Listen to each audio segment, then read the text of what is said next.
Meu nome é Anita, e desde que me entendo por gente eu carrego uma sensação estranha de que eu nasci em uma família onde o amor tinha endereço certo, e esse endereço nunca foi o meu. Cresci observando minha mãe, Helena, distribuir carinho para minha irmã Clara como quem entrega presentes raros, enquanto para mim sobravam instruções, cobranças e aquele silêncio afiado que machucava mais do que qualquer grito. Eu assistia minha família como quem assiste a um teatro em que todos têm papel definido, menos eu. Clara era a filha perfeita, a joia da casa, a menina que merecia tudo. Eu era responsável, a que segurava as pontas, a que tinha que entender. Sempre eu. Lembro de uma tarde específica, quando eu tinha 10 anos, em que Clara derrubou suco sobre a toalha nova. Minha mãe correu para abraçá-la, dizendo: "Filha, não chora, foi só um acidente." Eu, que assistia de longe, pensei em ajudar a limpar, mas minha mãe olhou para mim com uma expressão séria e ordenou: "Anita, pega um pano e resolve isso, por favor." Não teve abraço, não teve consolo, não teve gentileza. Foi naquele dia que eu entendi que minha função naquela casa era apagar incêndios que eu nunca comecei. Com o tempo, a diferença de tratamento se tornou tão normal que eu quase não percebia mais. Clara ganhava presentes caros, viagens, elogios exagerados. Eu ganhava frases como: "Você é forte, aguenta mais", ou "Você precisa ajudar, sua irmã não tem o seu equilíbrio." E eu obedecia, sempre tentando me convencer de que aquela era a minha cruz, de que Deus tinha algum propósito em me fazer tão invisível dentro do lar que deveria me acolher. Talvez Ele estivesse me preparando para algo que eu ainda não entendia, mas naquela época tudo o que eu sentia era um vazio enorme no peito. Aos 16 anos, comecei a trabalhar em uma papelaria perto de casa. Eu adorava aquela rotina simples, a sensação de ter meu próprio dinheiro, mesmo que fosse pouco. Mas bastou eu receber meu primeiro salário para minha mãe aparecer na porta do meu quarto dizendo: "Anita, a gente precisa de ajuda para pagar umas contas, você pode colaborar com metade do que recebeu, né?" Eu entreguei o dinheiro sem discutir, tentando esconder a decepção quando vi Clara, dias depois, ganhar um curso de dança caríssimo como presente. Minha mãe disse: "Clara precisa disso para se desenvolver, você entende?" Eu respondi apenas: "Entendo." Mas dentro de mim algo doía como um corte profundo. Os anos seguintes foram um ciclo constante, eu trabalhando, estudando, lutando para crescer, Clara vivendo confortável, sempre protegida por minha mãe. Meu pai permanecia do mesmo jeito de sempre, distante, como se estivesse dentro de uma bolha onde nada lhe dizia respeito. Eu via tudo se repetir, dia após dia, e um peso enorme caía sobre minhas costas. Ainda assim, eu continuava orando antes de dormir, pedindo a Deus direção, porque eu sabia que se eu me apoiasse apenas na minha família, eu desmoronaria. Em uma dessas noites, chorei baixinho e sussurrei: "Senhor, me mostra quem eu sou, porque dentro dessa casa eu não encontro meu lugar." Quando fiz 18 anos, recebi uma proposta para trabalhar em uma empresa na capital.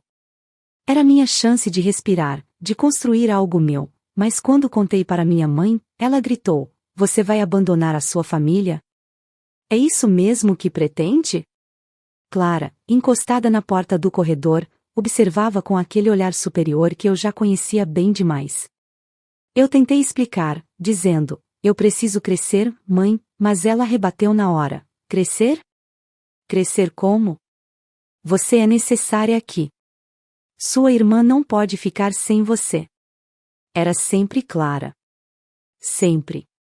No dia da minha mudança, minha mãe virou o rosto enquanto eu arrumava minhas malas. Clara sequer apareceu para se despedir. Meu pai disse apenas: "Boa sorte", como quem comenta o clima, sem emoção ou preocupação.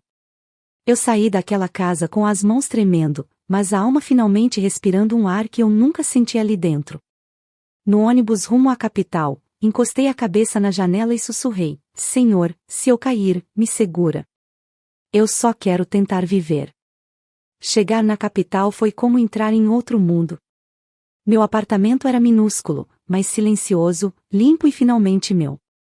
Passei meses trabalhando duro, estudando à noite, me equilibrando entre cansaço e esperança. E, por incrível que pareça, mesmo distante, minha mãe nunca deixou de pedir ajuda.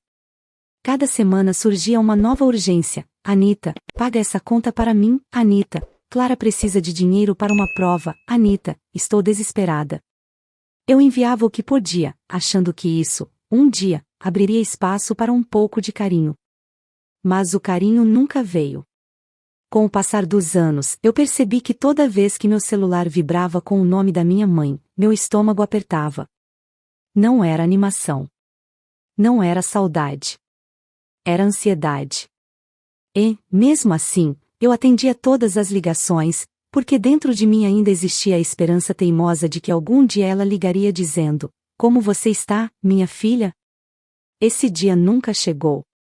A vida na capital continuou, e eu continuei crescendo, vencendo, tropeçando, levantando, sempre com Deus como meu alicerce e minha força diária. Mas por mais que eu tentasse me afastar emocionalmente, a minha família ainda exercia um poder silencioso sobre mim. Um poder que eu não entendia totalmente, até o dia em que tudo desabou de uma vez. E quando desabou, desabou de um jeito que mudaria a minha vida para sempre.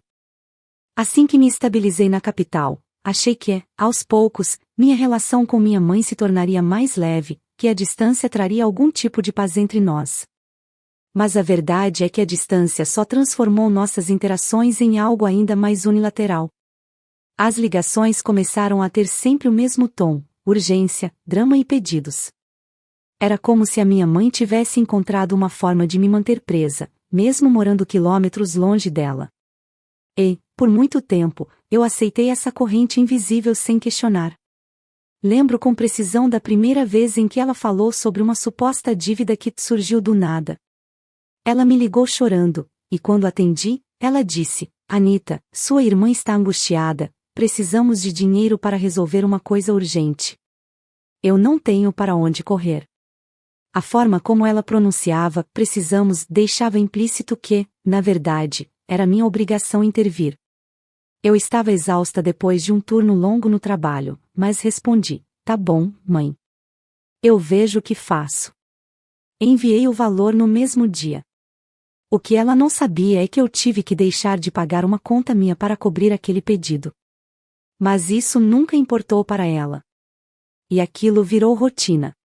Pequenas quantias, depois quantias maiores, depois valores tão altos que eu mal acreditava que estava conseguindo sustentar tudo. Ao longo dos anos, sem perceber, eu me tornei o bolso que ela pressionava quando queria, o pilar que ela manipulava com facilidade. Cada transferência vinha acompanhada de uma promessa: quando as coisas melhorarem, eu te devolvo. Mas as coisas nunca melhoravam. Ou melhor, melhoravam apenas para Clara, que continuava ganhando presentes, oportunidades e elogios, enquanto eu tinha apenas a função de manter o barco da família flutuando. Eu tentava entender minha mãe. Achava que talvez ela tivesse dificuldades que eu não conhecia, que talvez estivesse sobrecarregada, que talvez estivesse desesperada. Mas, com o tempo, as justificativas começaram a soar repetitivas, frias, calculadas. Sempre havia uma nova história, uma conta atrasada, uma despesa urgente, uma necessidade da Clara. E sempre que eu tentava estabelecer limites, minha mãe reagia com a mesma frase: "Anita, você sabe que só posso contar com você." Foi por volta do 3º ano longe de casa que percebi que algo dentro de mim tinha começado a mudar. Eu vivia uma rotina apertada, acordando cedo, trabalhando até tarde, economizando centavos para pagar minhas próprias despesas e as delas. Enquanto isso, nas redes sociais, Clara ostentava viagens, restaurantes caros, roupas novas.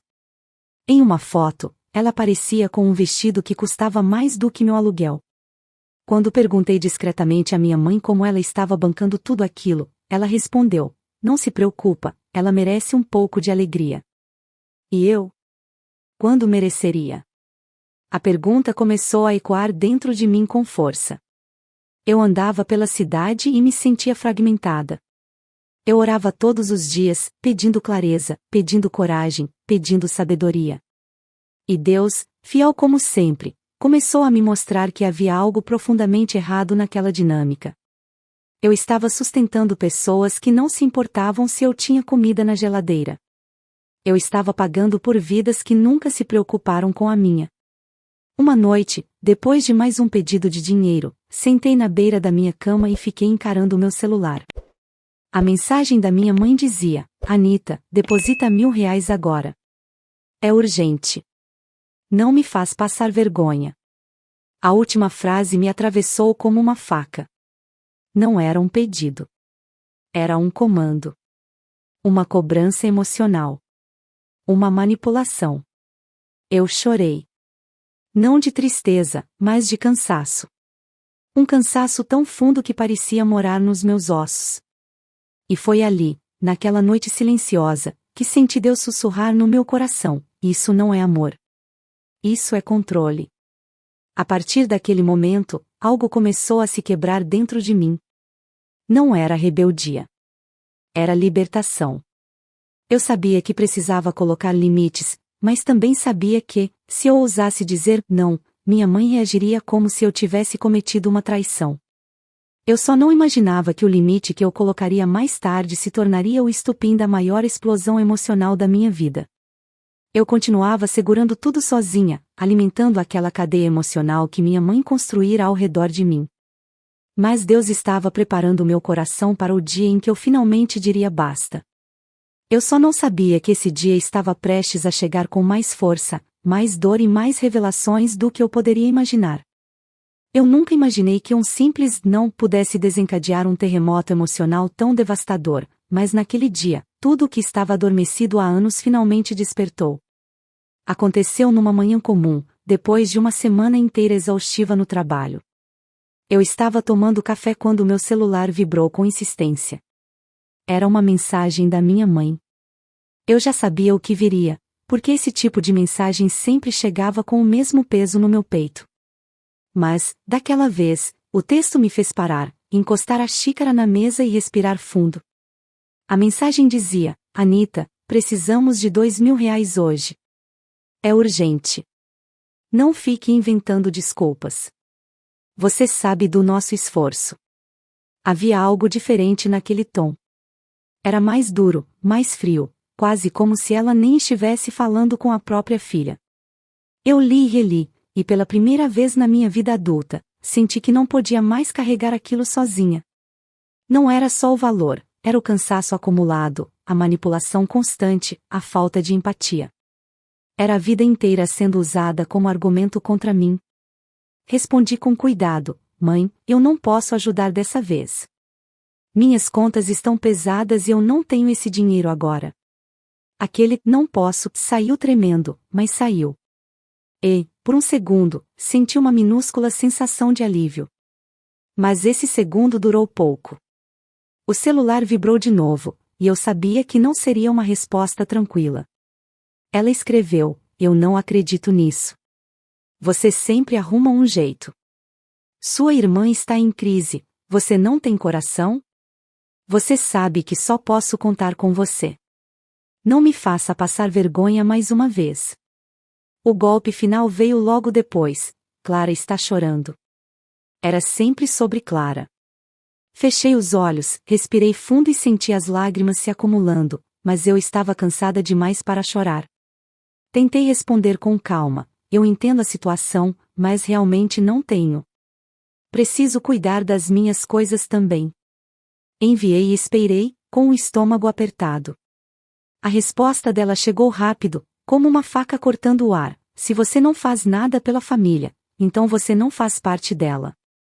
Aquilo não foi uma frase. Foi uma sentença. Uma expulsão emocional. Uma resposta calculada para me ferir, para me pressionar, para me fazer ceder. Senti meu corpo inteiro gelar. Era como se anos de feridas mal cicatrizadas tivessem sido rasgadas de uma vez. Minha mãe, a mulher que eu tentei agradar a vida inteira, estava me dizendo que eu era descartável, que meu valor era medido pelo dinheiro que eu enviava. Eu fiquei olhando para o celular como se estivesse diante de algo irreal. Como se não fosse possível que, depois de tudo, depois de uma vida inteira dando mais do que eu tinha, ela tivesse coragem de escrever aquilo. E foi nesse silêncio torturante que eu percebi que algo dentro de mim tinha quebrado. Não era só o coração. Era a identidade que eu carreguei por anos, moldada pela necessidade de ser útil para receber amor. Quando finalmente consegui respirar, digitei devagar, sentindo minha mão tremer. Então devolvo os $42.000 que eu te enviei ao longo desses anos. E enviei. E nesse momento, eu senti um frio subir pela minha coluna. Pela primeira vez, eu tinha virado o jogo. Pela primeira vez, eu tinha puxado a corda que sustentava a manipulação da minha mãe. E eu sabia que essa corda, quando puxada, poderia arrebentar tudo. A reação foi instantânea. Minutos depois, meu celular começou a vibrar sem parar. Mensagens entrando como chuva em tempestade. Minha irmã me xingando.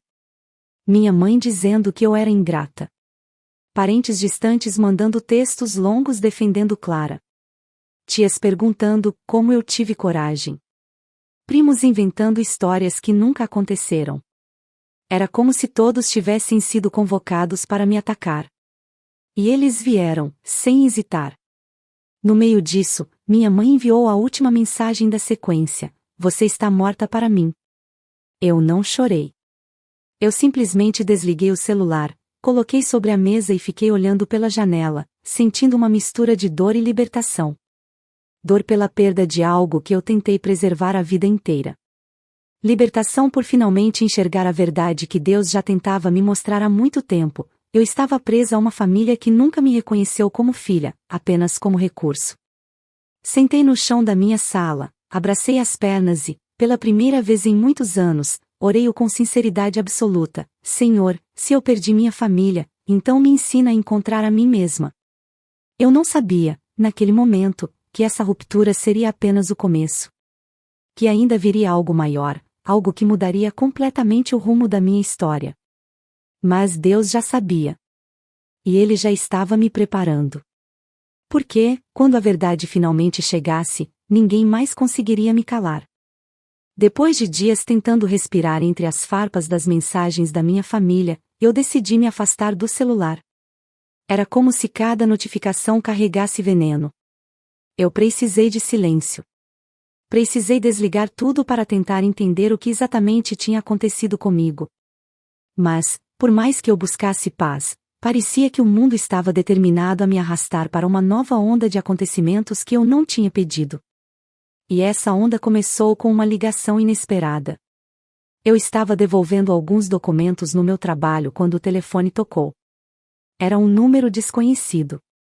Pensei em ignorar, mas algo dentro de mim insistiu para atender. Quando coloquei o aparelho no ouvido, uma voz masculina, firme e formal, disse: "Boa tarde, é a senhora Anita? Aqui é do escritório do advogado Dr. Augusto.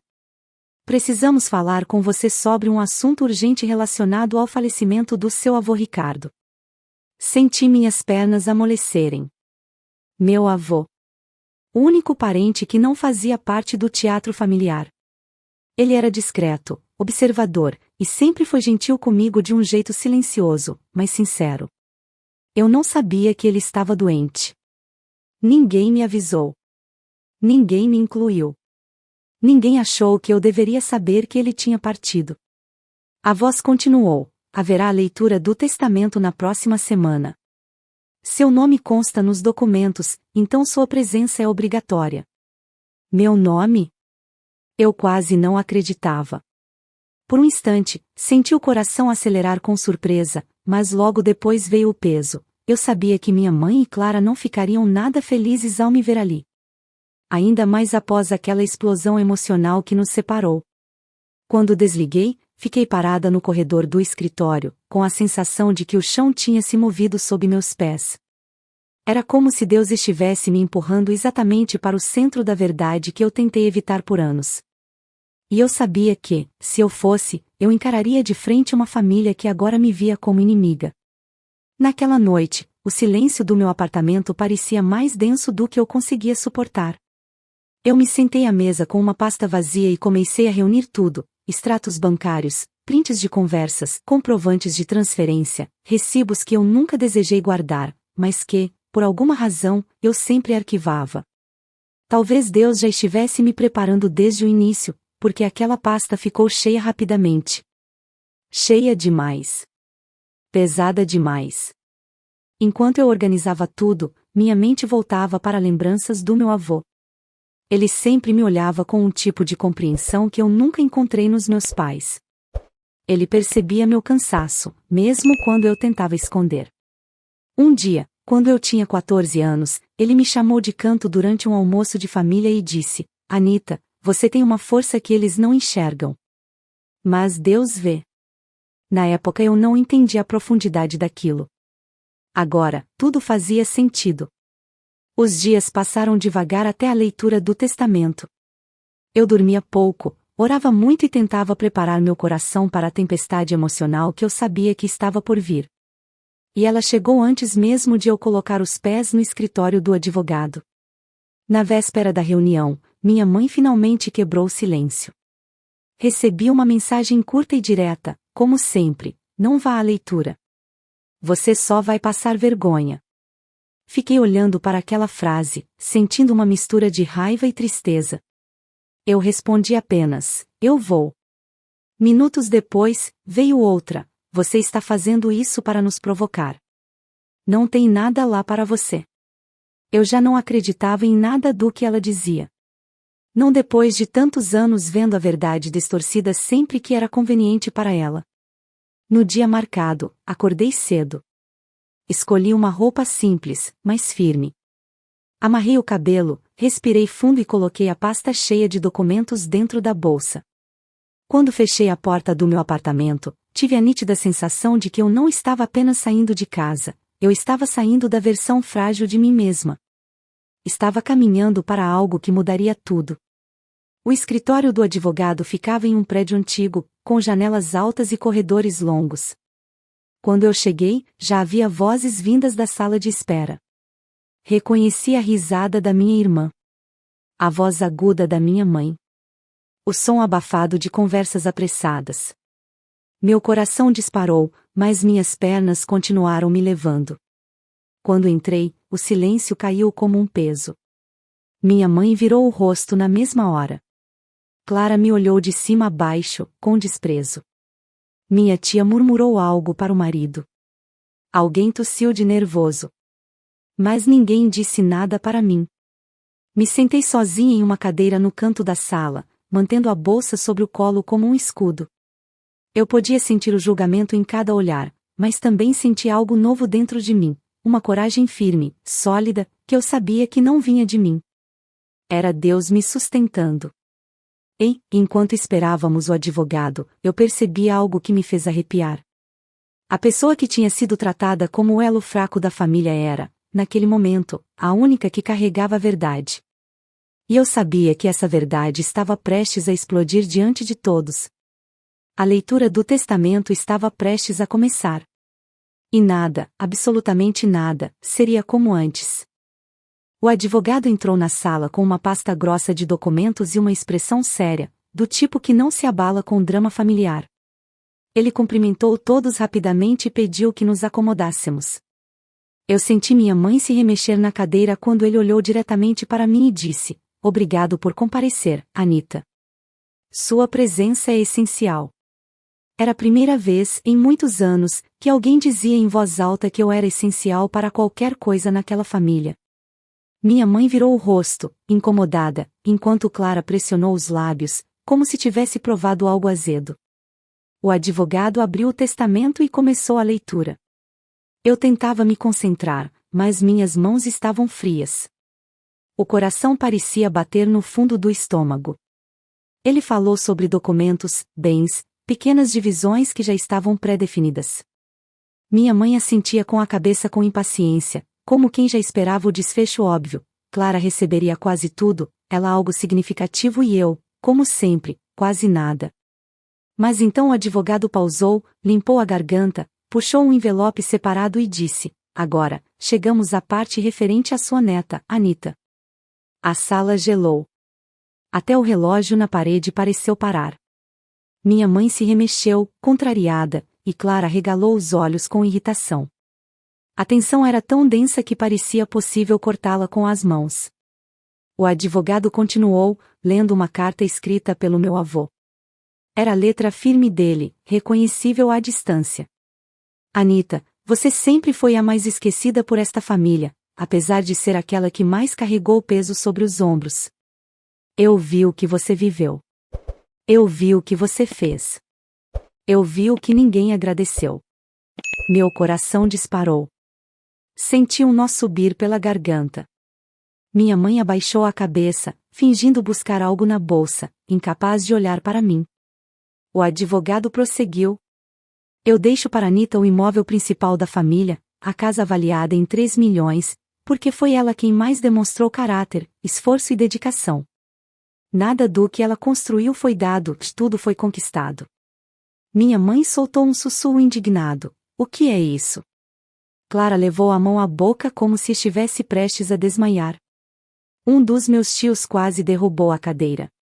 Eu continuei imóvel, sentindo uma mistura de incredulidade e gratidão atravessar meu peito como um raio.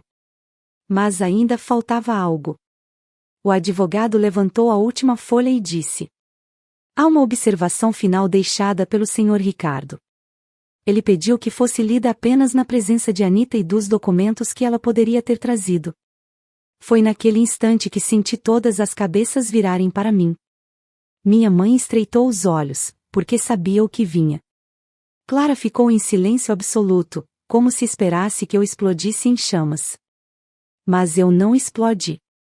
Eu apenas abri minha bolsa devagar, retirei a pasta cheia de comprovantes e a coloquei sobre a mesa, ouvindo o som dos papéis bater como um trovão. O advogado continuou a leitura. Anita enviou, por anos, quantias significativas a esta família. Eu tive acesso aos extratos e sei que, somando tudo, ela contribuiu com o equivalente a $42.000. Este dinheiro nunca foi devolvido, nem mencionado, mas foi decisivo para evitar falências, dívidas e vergonhas que recairiam sobre todos. Minha mãe tentou interromper. Isso não é verdade. Quem te contou? Mas o advogado levantou a mão, firme, e respondeu: o documento está registrado. E Anita trouxe os comprovantes. Eu abri a pasta e espalhei sobre a mesa todos os recibos, transferências e mensagens impressas. Foi como jogar luz sobre sombras que existiam há anos. As reações foram instantâneas. Minha mãe ficou pálida. Clara apertou os olhos, como se aquilo queimasse. Meus tios pareciam não saber como reagir. Foi aí que o advogado leu a última linha da carta. Estou deixando a casa para Anita não como presente, mas como restituição. Ela já deu demais a esta família. Agora, é a vez de ela receber. Eu não consegui evitar que lágrimas silenciosas escorressem pelo meu rosto. Não eram lágrimas de dor. Eram de confirmação. Porque, por tantos anos, eu pedi a Deus para que alguém enxergasse a verdade. E ali, naquela sala cheia de olhares desconfortáveis, o único que virou meus silêncios em justiça foi ele. Minha mãe, tremendo, tentou recuperar o controle da situação. Anita, você não vai ficar com essa casa. É injusto. Clara precisa muito mais do que você. Eu finalmente levantei o rosto e respondi, com a voz firme que eu nem sabia que tinha: mãe, vocês sempre precisaram mais do que eu, não é? Mas agora, pela primeira vez, alguém viu o que ninguém quis ver. O advogado encerrou a reunião, mas a sensação que ficou era de que uma guerra tinha acabado ali. Não porque eu venci, mas porque Deus havia revelado a verdade que sustentou a minha vida em silêncio. Quando saí da sala, com a pasta na mão e o coração aos tropeços, eu sabia que uma porta tinha se fechado para sempre. Mas também sabia que outra, muito maior, estava se abrindo diante de mim. E, naquele momento, eu entendi que a justiça pode até demorar, mas quando chega, chega com força suficiente para quebrar correntes que anos de dor não conseguiram. Quando saí do escritório do advogado, senti o ar diferente, como se o mundo inteiro tivesse respirado junto comigo depois de anos me vendo sufocar. Desci os degraus devagar, segurando o corrimão com uma mão e a pasta com a outra. Era pesado carregar tudo aquilo, mas era a primeira vez que esse peso me dava força, não dor. Eu sabia que aquela reunião não tinha sido apenas sobre bens. Tinha sido sobre verdade. Sobre libertação. Sobre fim. E também sobre começo. No caminho de volta para casa, pensei em cada rosto que vi naquela sala. Minha mãe, pálida como nunca. Clara, chocada por finalmente estar sem o palco que sempre a favoreceu.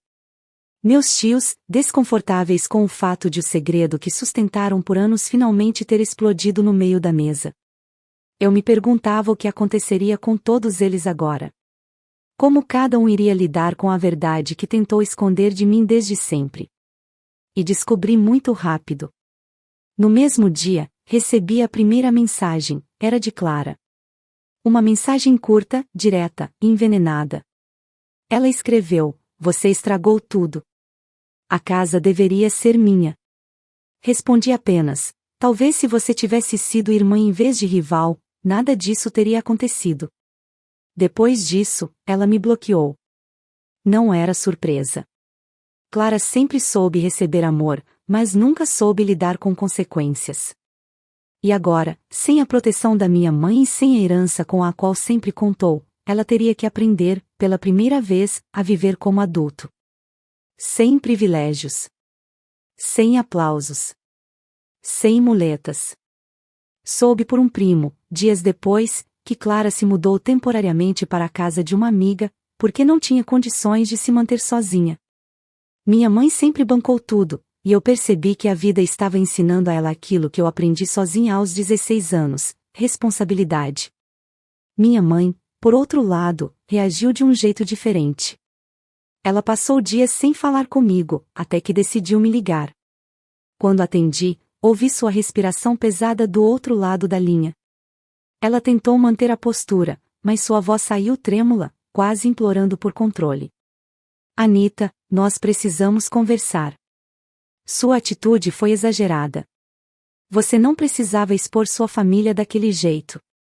Eu fechei os olhos por um instante e respondi com calma, mas firmeza: "Eu não expus nada. Eu apenas trouxe a verdade. Foram vocês que esconderam." Ela tentou argumentar, tentando repetir o mesmo discurso que me manipulou a vida inteira, mas nada mais funcionava. A cadeia que ela usava contra mim foi finalmente rompida. Quando percebeu que não tinha mais poder emocional sobre mim, começou a chorar. Não de arrependimento, mas de medo. Medo das consequências que finalmente chegavam até ela. Medo de perder o domínio sobre tudo que ela sempre controlou. Eu ouvi seu choro em silêncio. Depois disse: "Mãe, eu não te desejo mal. Mas eu não vou voltar para aquilo de antes. Eu não sou mais sua funcionária. Eu não sou mais o seu bolso. Eu sou sua filha. E você nunca me tratou como tal." Ela desligou.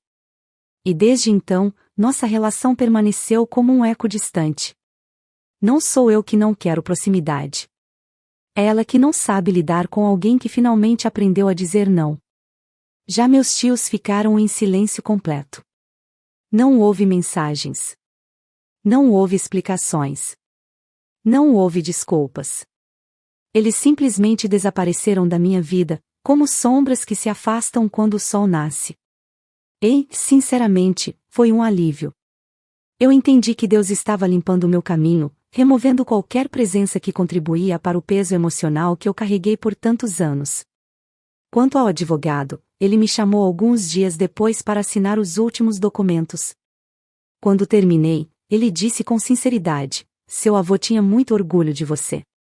Ele sabia mais do que você imagina." Senti lágrimas queimar em meus olhos. Eu não chorei diante da minha família, mas naquele momento, diante de alguém que falou com verdade, as lágrimas vieram. Era como se, finalmente, alguém tivesse visto minha alma sem querer usá-la. Quando recebi as chaves da casa, fiquei parada na porta por alguns minutos, encarando aquele objeto frio na minha mão. Era a casa onde cresci. A casa onde fui invisível. A casa que agora, pela primeira vez, era realmente minha. Abri a porta devagar. O ar tinha cheiro de passado, mas algo ali era novo. Eu remexi cada cômodo, e em cada esquina encontrei pedaços da menina que eu fui e da mulher que lutei para me tornar. Passei semanas restaurando, pintando, limpando, rearrumando tudo. Fiz da sala um lugar de luz. Fiz do meu antigo quarto um espaço de paz. Da cozinha, fiz um ambiente de aconchego. E, no centro daquela casa enorme, coloquei uma placa pequena que dizia: restaurada pela verdade. Enquanto eu transformava a casa, Deus transformava a mim. Era como se cada parede limpa representasse uma ferida sendo curada. Cada móvel novo representasse um limite sendo construído. Cada janela aberta representasse um grito de liberdade que eu nunca havia dado. Com o tempo, voltei a estudar. Recebi uma promoção inesperada. Fiz novos amigos. Conheci pessoas que, pela primeira vez, me tratavam sem interesse, sem peso, sem chantagens. Eu me reergui. Eu me reencontrei. E, acima de tudo, eu me reconheci como filha, não da minha mãe, mas de Deus. O desfecho dos outros personagens ficou claro. Clara seguiu com dificuldades. Minha mãe perdeu o controle emocional e financeiro que sempre comandou. Meus tios se esconderam no silêncio. E eu? Eu fui elevada. Não por vingança, não por orgulho, mas porque Deus honra quem permanece de pé quando todos tentam derrubar. No último dia antes de fechar a reforma da casa, eu fiquei parada diante da porta, ainda segurando a chave. Olhei para tudo ao redor e disse baixinho: Senhor, o que era peso virou promessa. O que era dor virou destino. Obrigada por me mostrar que liberdade custa caro, mas vale cada passo. Fechei a porta atrás de mim com um sorriso leve, seguro, maduro. A casa era minha. A vida também. E, pela primeira vez, eu sabia exatamente quem eu era. Eu não perdi uma família. Eu fui salva dela. Fico muito feliz por você ter ficado até o final do vídeo. O que você achou dessa linda história? Coloque nos comentários sua opinião, deixe seu like, se inscreva no canal, e ative o sininho de notificações para não perder uma história preciosa. Até a próxima!